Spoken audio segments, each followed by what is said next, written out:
প্রথমে যদি আমি একটু জানতে চাই যে তটিনী একটা মিথ্যা কথা বলতে হবে। একটা মিথ্যা কথা বলতে হবে? না, মিথ্যা তো বলতে পারবো না। মিথ্যে কি কখনোই বলা হয় না? বলা হয়, পরিস্থিতির জন্য হয়তো বলা হয়, বাট মানে আনইনটেনশনালি বলা হয়। তাহলে একটা সত্যি কথা শুনি।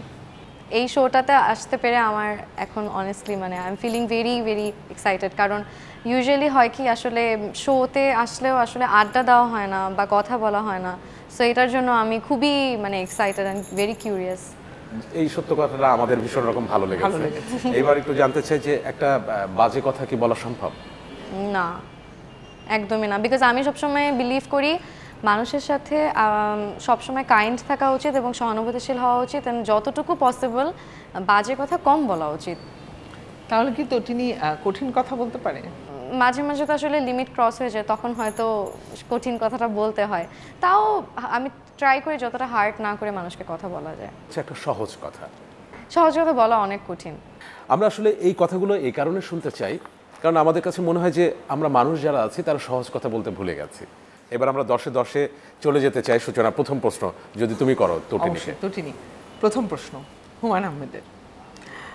হুমায়ূন আহমেদ বলেছেন, মেয়েদের মন পৃথিবীর সবচেয়ে স্পর্শকাতর জায়গা। এই মন অনেক কঠিন বিষয় সহজে মেনে নেয়, আবার অনেক সহজ বিষয়ও সহজে মেনে নিতে পারে না। সত্যি কি তাই? হ্যাঁ, আসলে এটা খুবই সাবজেক্টিভ বিষয়। এটা সিচুয়েশনের উপর আসলে ডিপেন্ড করে কে কীরকমের। বাট মেয়েদের মন তো সহজ, আমার মন তো সহজ। সহজ, কিন্তু সহজ কথা বলতে পারে না। কিন্তু আমরা জেনে রাখলাম তটিনীর মন ভীষণ রকম সহজ। এবার আমার কাছে একটি প্রশ্ন আছে, সেটি হচ্ছে হুমায়ূন আহমেদের। তিনি বলছেন, জীবনে কিছু কিছু প্রশ্ন থাকে যার উত্তর কখনো মেলে না, কিছু ভুল থাকে যা শোধরানো যায় না, আর কিছু কিছু কষ্ট থাকে যা কাউকে বলা যায় না। আমি একটু জানতে চাই যে তটিনীর জীবনে কি এমন কোনো উত্তর আছে যেটা এখনো মেলেনি, কিছু ভুল আছে যেটা আসলে শোধরানো যায়নি?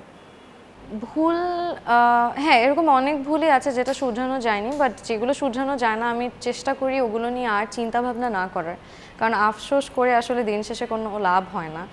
আর ভুল সংশোধনও অনেকবার করা হয়েছে। মানুষ মাত্রই ভুল হবে, ভুল থেকে শিখবো, এটাই তো নিয়ম। আচ্ছা, ভুল থেকে আমি একেবারে প্রেমে চলে আসতে চাই। তটিনী, হুমায়ূন আজাদ বলেছেন, জীবনে দ্বিতীয়, তৃতীয়, চতুর্থ, পঞ্চম প্রেম বলে কিছু নেই। জীবনের প্রতিটি প্রেমই প্রথম প্রেম।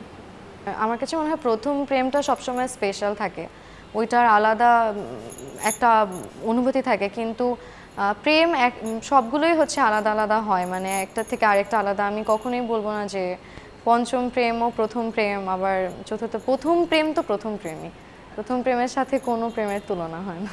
আচ্ছা, তার মানে তটিনী জীবনে প্রথম প্রেম নিশ্চয়ই এসেছে, আমরা বলতে পারি।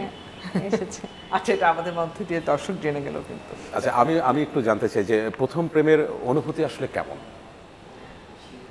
প্রথম প্রেমের অনুভূতি আসলে প্রথম স্কুলে যাওয়ার অনুভূতি যেরকমের, প্রথম আমি ইন্ডাস্ট্রিতে যখন এসেছি, মানে যে কোনো কিছুর প্রথম যে অনুভূতি অবশ্যই সেরকমের।